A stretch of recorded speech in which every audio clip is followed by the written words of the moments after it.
গায়েবী সাহায্য পেতে মাত্র 2 রাত একটি আমল করুন।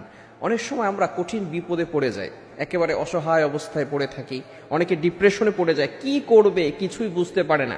হতাশ হওয়া যাবে না। Never lose hope, never give up. মুমিন কখনো হতাশ হয় না, মুমিন কখনো আশা হারায় না।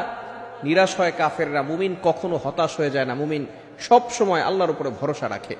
বিপদে পড়লে আল্লাহ তাআলা আমাদেরকে ফর্মুলা দিয়েছেন, টিপস দিয়েছেন। বিপদে পড়লে আমরা কি করব। আমি একটি আমলের কথা বলবো, তবে আল্লাহ তাআলা আগে কি বলছেন সেটা আগে শুনেন। আল্লাহ পাক রব্বুল আলামিন নিজেই বলে দিয়েছেন 2 নম্বর পারার 2 নম্বর পৃষ্ঠার 11 নম্বর লাইন সূরা বাকারার 153 নম্বর আয়াতে রব্বুল আলামিন বলেন, ইয়া আইয়ুহাল্লাযীনা আমানুস্তাঈনু বিস-সাবরি ওয়াস-সালাহ। রব্বুল আলামিন বলেন, হে ঈমানদারগণ, ইয়া আইয়ুহাল্লাযীনা আমানু ইস্তাঈনু বিস-সাবরি ওয়াস-সালাহ, তোমরা সালাত এবং ধৈর্যের মাধ্যমে আল্লাহর কাছে সাহায্য চাও। আমরা বিপদে পড়লেই হতাশ হয়ে যাই, এমপি মন্ত্রী মিনিস্টারের কাছে দৌড়াদৌড়ি করি। অনেক যদি আত্মীয় স্বজন থাকে যারা ধনী আছে তাদের কাছে যাই, আল্লাহর কাছে সহজে চাইতে চাই না।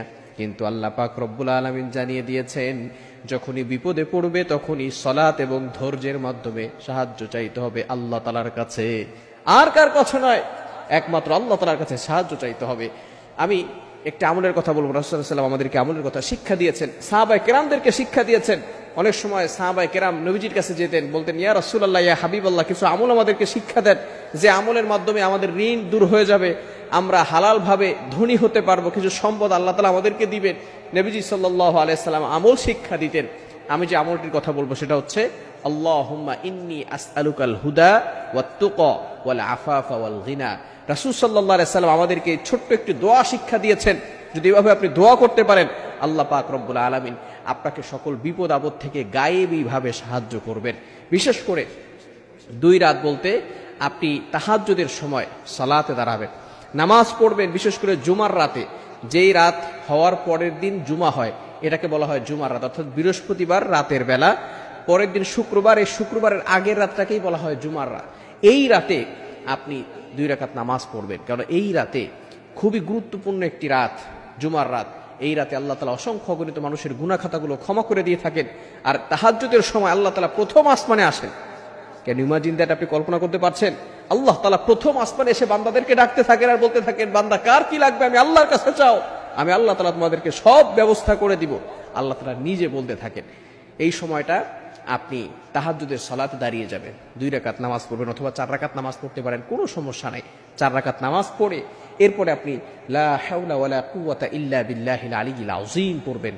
100 বার লা হাওলা ওয়ালা কুওয়াতা ইল্লা বিল্লাহিল আলিয়্যিল আযীম, এবং 7 বার আল্লাহুম্মা ইন্নী আসআলুকাল হুদা ওয়াত তুকা ওয়াল আফাফা ওয়াল গিনা। এটা পড়ে এরপরে আপনি আল্লাহর কাছে দোয়া করেন।